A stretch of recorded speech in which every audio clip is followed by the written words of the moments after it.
Hey guys, welcome to the Massive Iron Channel. I'm Steve Shaw. In this video, I'm going to show you how to build an arm specialization program. Before I get into that topic, if you have any questions or comments, drop them down below. The best topic ideas I turn into videos just like this. If you haven't seen any information on my documentary, you can check out the link down below. I would appreciate your support. The documentary is called 96 Hours. All right. So I get a lot of questions about specialization programs, and in this video, I'm going to kind of show you how to do an arm specialization program. And maybe if you guys enjoy this type of video, I can show you how to do a back or chest specialization program.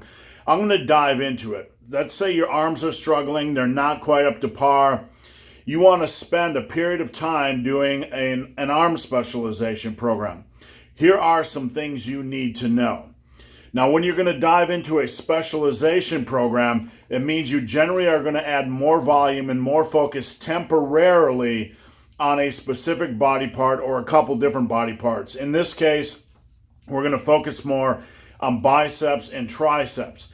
So because we are increasing the volume for biceps and triceps, we are generally going to have to decrease the volume for other muscle groups. This doesn't matter if you're doing a full body, doesn't matter if you're doing an AB type of split or even a bro split, you're going to have to cut back. Your focus here should be on 8 to 12 weeks, maybe 16 weeks max of arm intense training. So that's our focus. We're still going to have other work for our chest and back, etc. We're just going to pull back a little bit on the volume. We'll still have a focus on progression, but it's just not going to be as aggressive. Remember your goal here during this period of time, arm specialization. All right. So one thing I want to add when we're diving into a specialization program is point number 2 here. Don't over volume.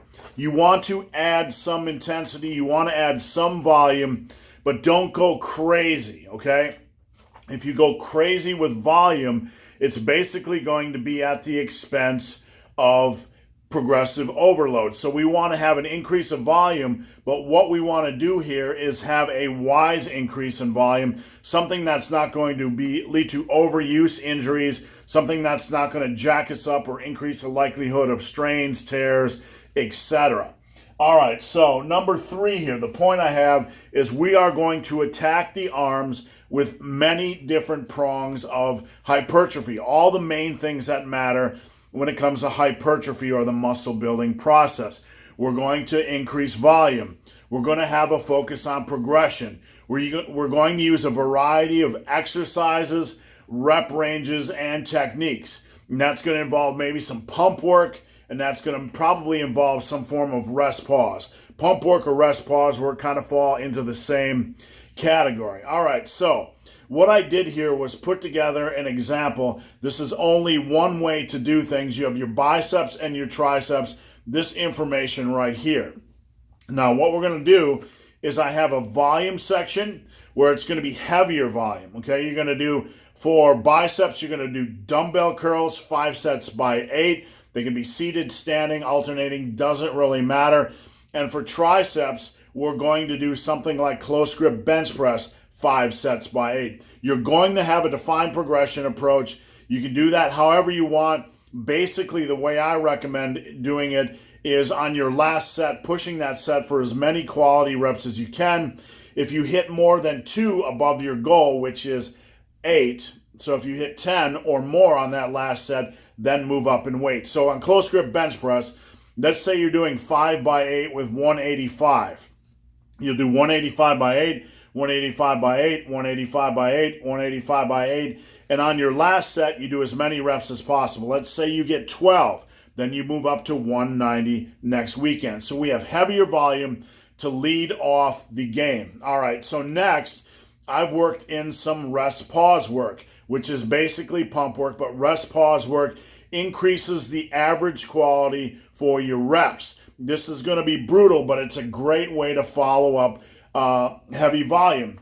For the arm work, I'm going to do a seated cable curl. If you've ever done a seated row or a seated cable row, you sit on the seat with an easy curl bar, And instead of rowing, you'll curl that easy curl bar close to your face. So you're getting a nice bicep contraction. So you curl it up and then curl it towards your face at the end. What we're doing here is 60s.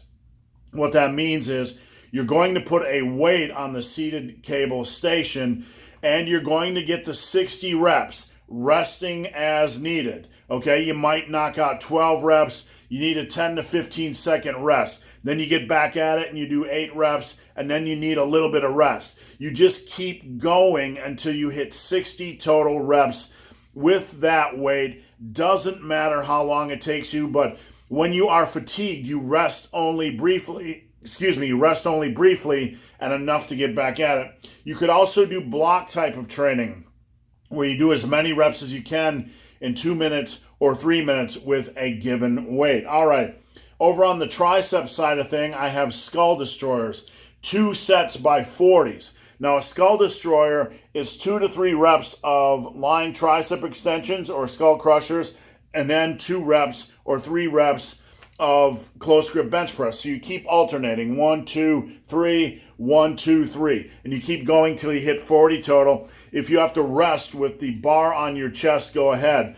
This is a brutal method of attacking your triceps with rest pause and with pump. I give it to most of my clients. They absolutely hate it, but because of how effective it is, they absolutely love it. All right, so we're going to wrap up with some lighter volume. Over on the bicep side of things, we're going to do a single arm cable curl, okay? 4 sets by 12. And on the triceps side of things, we're going to do a cable tricep extensions, 4 sets by 12. So you can see we got heavier work, we have rest pause or pump work, we have lighter work, we have a variety of exercises, we have progressive overload, we have a very good mix for hypertrophy, and we don't have too much volume. You have 9 sets per week between light and heavy volume, and then you have some rest pause work squeezed in between. Now, you can see how this would work in context of a full body.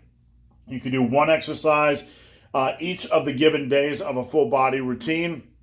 On an A-B split, you would have to alternate it in or fit it into an A-B type of split. And obviously on a bro split, you'd know how this would fit in. On a bro split, you could slice and dice it a little bit differently, okay? So if you had a chest day and a shoulder day, you could work triceps on your chest day and your shoulder day, so you could get frequency in as well.